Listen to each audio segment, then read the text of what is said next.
We are under 70 days to opening night of the 26-27 campaign. And joining us on the podcast this week to recap a historic season for her school is the head coach of the George Mason Patriots, Vanessa Blair-Lewis. Blair-Lewis, in her 28th total season as a head coach, led the Patriots to their first regular season championship in program history, just 5 years after taking over a program that recorded 3 total wins. Coach, thanks for joining us this morning. Oh, you're welcome. Thanks for having me. So, Coach, looking back at that group last year, what made that team so special, and what ultimately was the difference in getting them across the finish line in a shared regular season title with Rhode Island? Yeah, well, I think that group was really good. They had been together for a while. And the year before, we had taken this program to its first ever A10 tournament championship and first ever NCAA berth. So we were coming, off the heels of a really great season prior.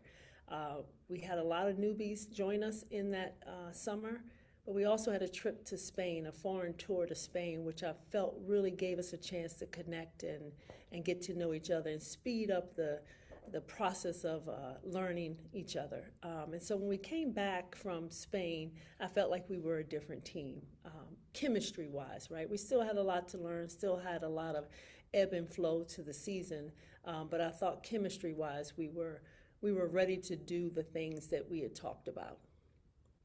Talk about what you get 10 when you take one of those trips, you get 10 extra practice days, right? If you're playing on that trip, what do those 10 extra practice days in the middle of the summer do when you get to November and December?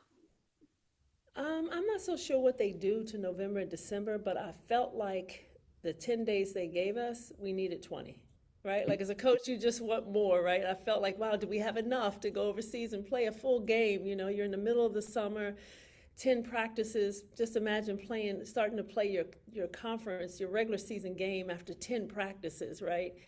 So I kind of felt like, wow, are we okay? Are we prepared enough? But I felt like we had enough in to do what we needed to do. And I don't think it was so much as the practices, right? I think it was what happened in the practices and Yeah. in those games and in those days in Spain when we weren't playing, when we were just connecting with each other and building chemistry and building bonds. Um, Last year, you guys led the A10 in 3-point percentage defense, just under 28%. But what really impressed me looking at stats from last year was the turnover margin, plus nearly 6. You're going to win a lot of ball games with a plus 6 turnover margin. Yeah, Just talk about the way you guys handled the basketball last year and just valued possessions. yeah, you know what? I'll say this. I am a defensive coach and I've been a defensive coach, right? That has always been my mantra.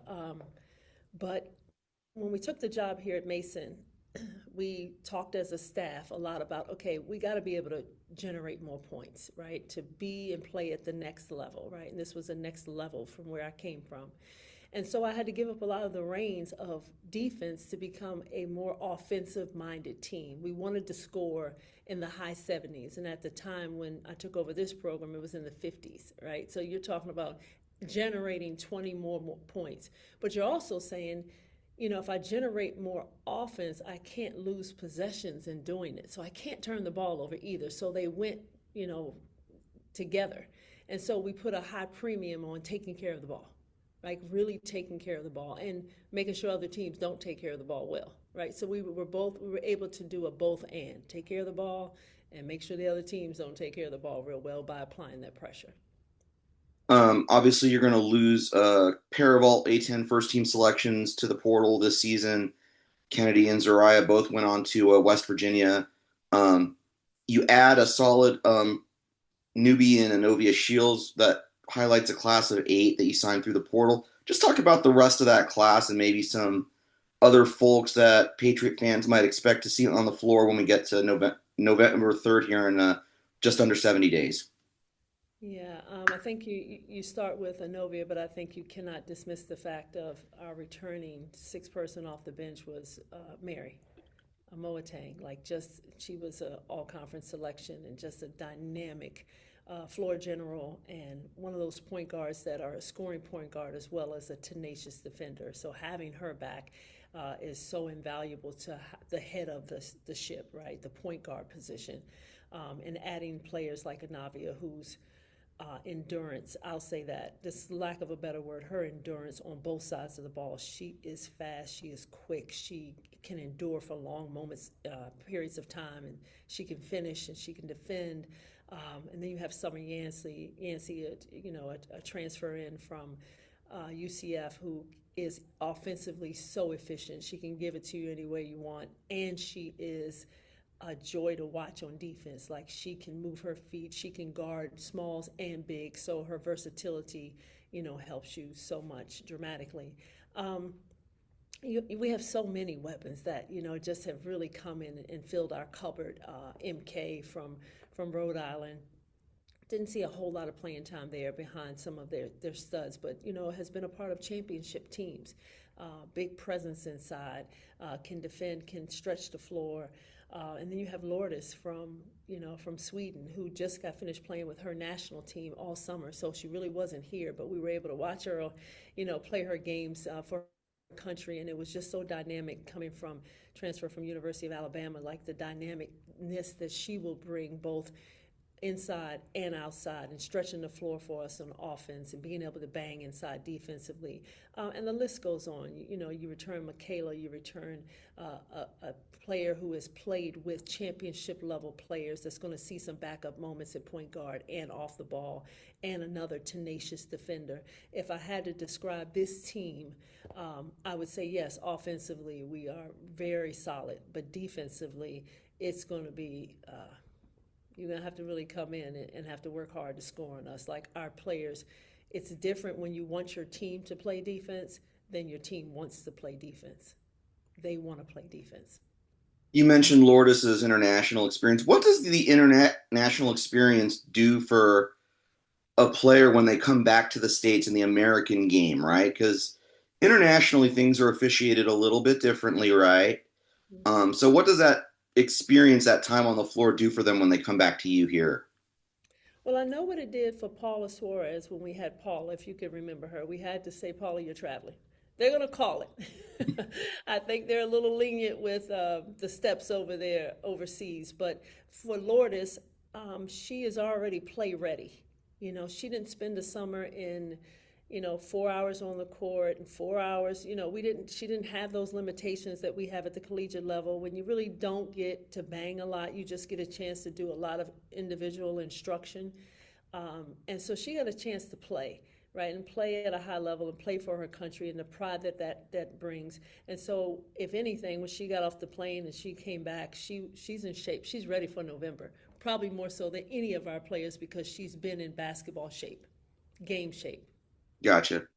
Coach, when you took over George Mason 5 years ago, did you think it would come this fast, especially in this era of post-COVID, where like part of that first full season after COVID, right, was still really a COVID season?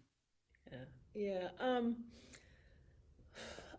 I'm glad that it did. I'll say that. I think I kept a lot of the gray hairs away because we were able to perform so quickly.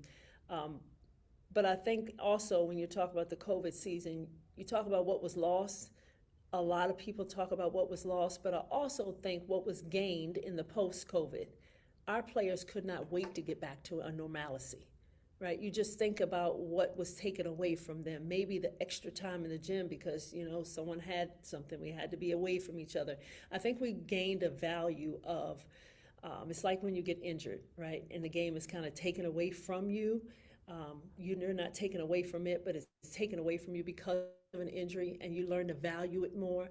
I felt the second year, that year coming out of COVID, our players really valued the game more because they knew how easily it could have been taken away. So asking for extra work, asking for, hey, let's watch film together. It was like, sure, when can I do it?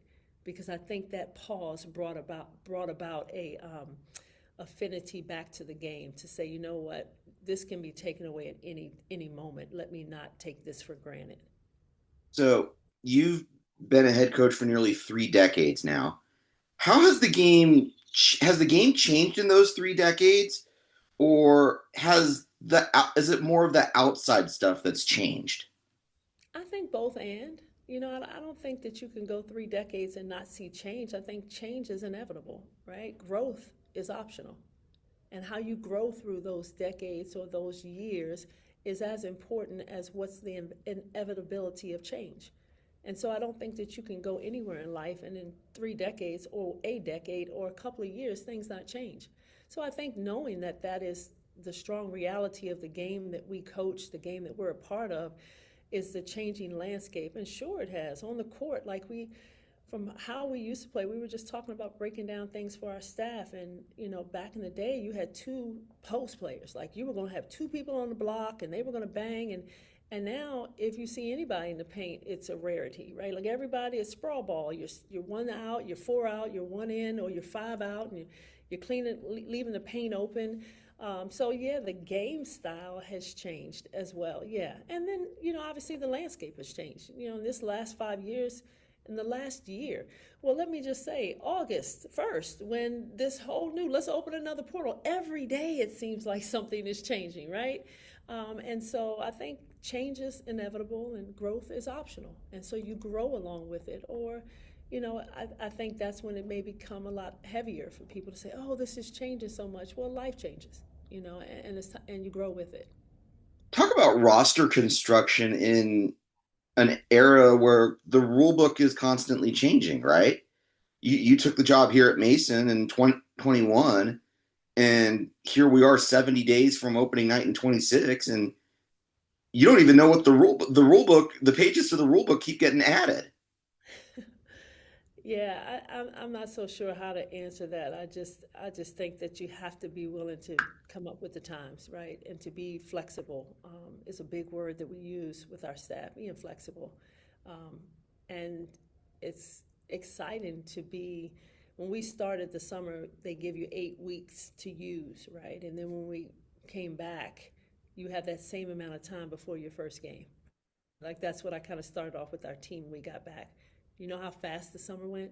You have the same amount of time to get ready for the season to start. So that excitement, that momentum, that mind shift to say, hey, we don't have a whole lot of time. Like 70 days isn't that long.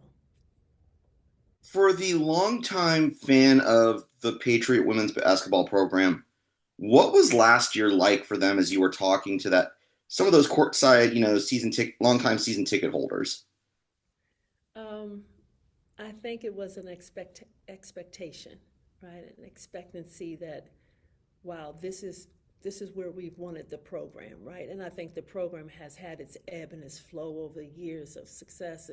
But in these last few years of consistent 20-win seasons back to back to back, and all of the historic milestones that have been met, I think that expectancy has grown not just the fan, but the fan base, right? Like our arena, I can remember coming out in our first game, and it was like maybe 30 people, and half of them were the team in the stands, and now you come out and the expectation is, wow, we're around 4,000 people in our facility, which is a lot to go from, so, and we want to be Northern Virginia's team. Like we're in a hotbed, we're in a space where the closest, teams to us in Virginia are a couple of hours away.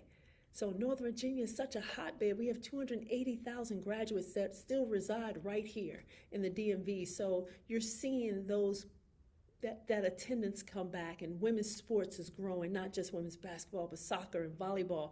And you're seeing the people, the fans, the community come out and say, hey, I want to be a part of this. And it's exciting. It's just not exciting if they see a game that we win or we lose. We're excited because the next generation of young girls are in the stands and they're watching. And it's exciting after the game for these young girls. They don't care if you won or lost. They just want to high five you or have a moment with you or just say hi. That part is really exciting, of not just what the community can do for us, it's what we can do with the community. Those moments in the tunnel have to be so much fun, right? When you're Yeah. watching your players that go high five little girls as they're coming to maybe their first collegiate college game, and seeing that and maybe dreaming that one day for themselves, right? Yeah, yeah, oh, absolutely. And I think we think of how much you look at the little girls' eyes light up. But when you talk to our players, they get filled up too. You're like, wow, I didn't think anybody was watching. Yeah, they're watching, right? What do we see? Everybody watches women's sports. Yeah. Um, looking to the your you know looking to your current group, what you talked about defense as the strength of this team, but personality wise, are they like a serious get down to it bunch, or are they a kind of a fun loving, but we're gonna work hard at it bunch? I think we have both. I think that we had our back to school meeting the other day, and we asked the team what did they learn about themselves in the summer, right? It's one thing when the coaches feel a certain way, but what did you guys feel? And there were so many great adjectives that described this team, like, the things you want to know about basketball. But one that really surprised me, and one of the young ladies says, this team has personality. Like, yeah, we have all the other intangibles. Like, we can rebound. We're going to be able to put the ball in the hole. Like, all these things you hope, right? Because this is what they've seen from each other. But one of the players said, we have personality, and I missed each other's personality while we were away. And they were, yes, fun loving and jumping on each other and hugging each other. And I think that was the best part of getting back together, not what we're going to do on the court, right? I think inside of them, they're just a slow volcano. They're just brewing. They're ready to explode. They're just keeping it contained. And, we're going to put all of that together. But when you have people that really love each other and love to be around each other, that is more than half the battle. Coach, is there anything you can tease about the non-conference at this point? I think I can tease a little bit. Can I tease? I can tease a little bit.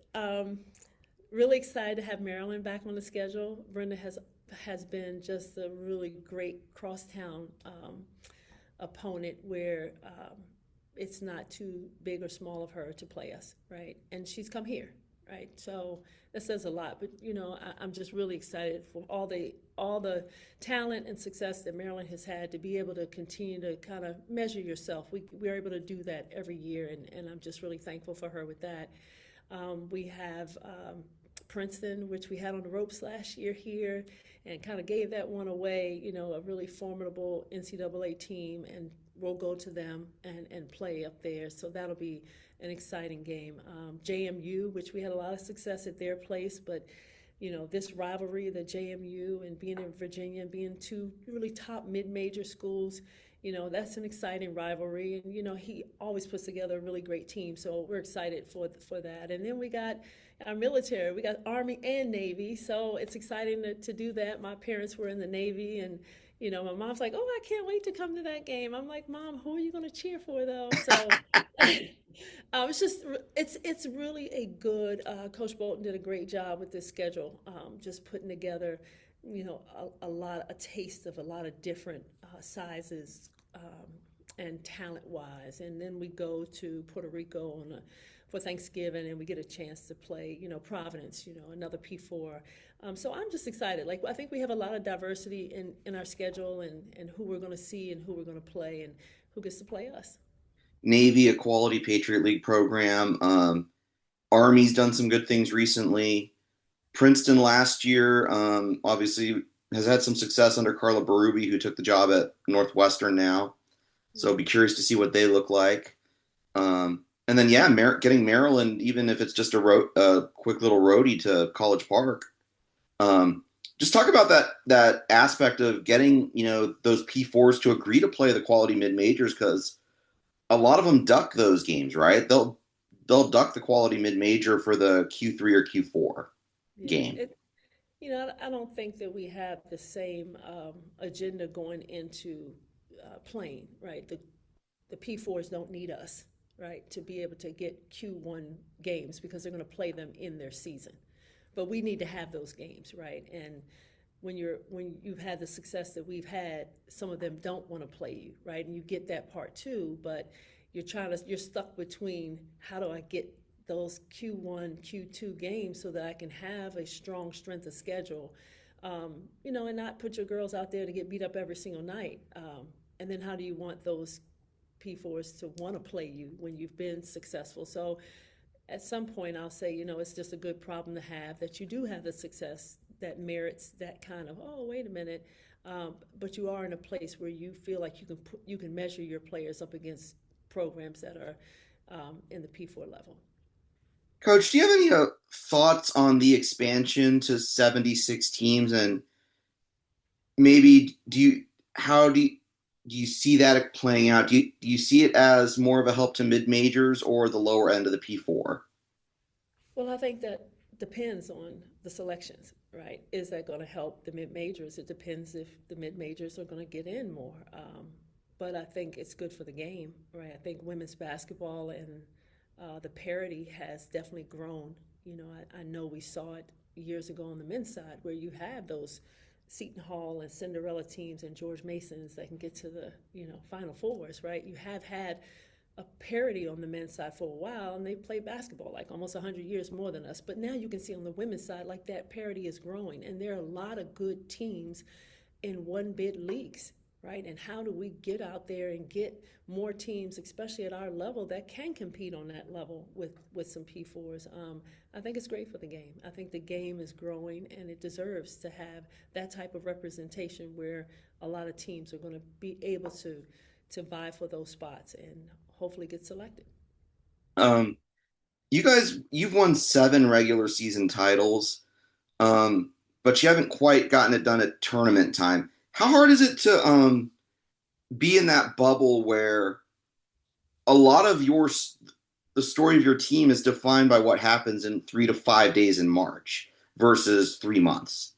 And I think that's the hard part. When you say you haven't really gotten it done, I'm not taking it as a slight, but I will say this, that there are a lot of teams that don't, do so well in those 3 to 5 days, but they're also in conferences where it's not just one team going and dependent upon just winning that game. And I don't think the express body of work of a team that gets to the tournament that has had the success that we've had can be expressed in a quote unquote one bid league. And so that is the argument for schools like us. Like, I think over the last few years, we can say convincingly we should have had 3, maybe 4 teams from this conference in the tournament, because I think the body of work of a lot of these coaches speaks well to the fact where you're saying that a lot of the P4s don't want to play us in a non-conference. So with that being said, like, I don't think that I'll let my teams rest on one night, one day, when you went 16-2 in a conference. Like, that's not easy to do either, right? Like, every single night showing up, and then it just depends on, getting hot in those 3 or 4 days, where a lot of conferences don't have to depend on getting hot in 3 or 4 days. They're going to go anyway. And I think that's the conversation with the mid-majors like us and a lot of the schools in our conference, that there's been a really great argument that I think we definitely should have had more teams in, because the quality of our coaches. Talk about how you turn the page after that conference tournament championship game and jump right into the WBIT after a tough loss in the A10 tournament. What does that say about the kind of kids that you're recruiting and that group that you had last year, the way you flipped the page right after a tough loss? Yeah, well, I think that comes with the territory. Like, you go into a game and you have a 50% chance of winning or losing. Like, it's just what it is, right? It's not football. It's not going to end up in a tie, right? So you know that those and our ladies, like I said, they have been together for a while. So you go through those tough battles, those tough nights where you win or you lose, and you got to get back up. You got to tie your shoes, and 2 days later we got to play again. And for us, it's always about opportunity. Yeah, so like, it didn't work out the way you wanted it to work out. You had a heck of a season. You did something historically that had never been done here. You won a regular season championship. You lost in a tournament by 2 points. Yeah, you can go tuck your head, or you can say, you know what, we had a great season. And so I don't allow my women to feel like they're less than because they didn't win a game. We have opportunity to tie our shoes up and get back out there and do something again. And we were able to host a first round game against a really quality Quinnipiac team. And I've gone against Trisha Fabris-Sacco for years, especially when I was in the Northeast Conference, and she retires out of the game after 30 some years. And so, you tip your hat, and then you get back in the arena and you tie your shoes up and you keep playing, because that's what life is. It's not always going to go in your favor. You're not going to be able to lay in bed. You got to get up and go back out there and go win. What's it like not having her on a sideline this year? And because I know she's one of the longtime vets of this game. What's it like not going to be able to see her this year on a sideline? Respect. she's put in the work. You know, she's had the ability to minister to her players over a career of 30 some years. Yeah, she probably needs a break, but knowing Trish, she'll probably find a way back to the mic somehow, which the game would love to have her in any capacity. But when you've done the job that she's done, she's raised her children while running a program, and has really made Quinnipiac, I'm sure, really proud, really happy. She deserves the rest, right? She deserves to continue to watch how we take the reins and continue to grow the game.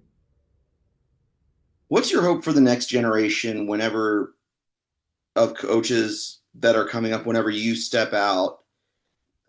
What do you hope that they how do you hope they take the reins and keep moving women's basketball forward? Just that. I just hope that we continue to take the opportunities to speak about our game, right? To fight and rally for more teams getting in the tournament like we're pushing that. To advocate for these young women not just being players, but being entrepreneurs in their own right now, being able to earn money, earn appearance wise, some of them just their brand, with the NIL space, being able to do those things. We fought for that generation, and now this generation has the opportunities that our generation didn't have. And so you want the young coaches, you know, the young players to continue to advocate for this our game moving forward. When you got into college coaching 28 years ago, did you ever think you'd be saying the words name, image, and likeness in the form that we were saying it now? No, not 28 years ago, Derryl. Like 5 years ago, I didn't think I'd be saying this. Like, this is how quickly this landscape has changed. But you know, I was one of those athletes, and I was probably able to coach a lot of these athletes that some of it just wasn't enough. When they went to bed at night, there wasn't enough. There wasn't, oh, you're getting a scholarship, but many of these parents couldn't afford a scholarship. They weren't going to be able to pay for their child to come to school anyway. So throwing that in the face that, oh, we're saving you money, you can send your child. A lot of these families didn't have it and don't have it. And it's not just about the opportunity to earn money. The work that these young people are doing right now in colleges, the work that they're going to have to do for themselves when they graduate. We're just helping them, especially here at Mason, where we give them a plethora of not just finances, but financial integrity and literacy that goes along with not just, oh, using this and getting this and buying a pair of shoes. No, how do you invest in yourself long term? I think it's a great place to be, for them to be financially literate on a college campus when they have access to business and entrepreneur and different programs that can help them grow themselves, their brand, and their literacy towards the financial component of how our game has changed. All right, Coach, I like to close these things out with a little bit of fun at the end. Okay, Little rapid fire action here to close out on a fine. Wednesday. Let's go. All right, here we go. What is one show that has been on the Netflix, Hulu, Peacock, Tubi binge watching list this summer? Scandal. I can watch it 100 times. Olivia Pope fits. I'm a Scandal girl. All right. Favorite road trip in the Atlantic 10? So far, or like ever? Uh, just throughout your time at Mason and being in the A10. I would say Loyola Chicago. Like, we have been there in a snowstorm, and then we were there last year in 70 degrees in February, and we were walking the streets and obviously tasting all the foods, and Chicago is a really fun place. All right. Um, if I was to come visit George Mason and step into the office, what's one snack I'd find in the office fridge? Ah, I don't know. It's so healthy around here. I don't know. Maybe some light body armor. Okay. Um, last book you read? Oh my goodness. I just read this book, We Don't Speak About Carol. It was so good. I literally finished it like 2 days ago. They don't talk about Carol. Go read it. It is a page turner. Okay. Favorite basketball movie? Mm, I I know, loving basketball. I gotta say it. It's it's just a great feel good movie. All right. Um, let's see. All right. Favorite sport outside of basketball? Pickleball. Yes, it's a sport. Yeah. Yes, it's a sport. My husband and I play as many chances as we can. I love it. All right. Who's the most? Is there like an inner office tournament or something that you guys play in, or No, no? just not trying to kill each other every day. Is that a tournament? No, I'm just kidding. No, we don't. We don't have an inner office one. All right. All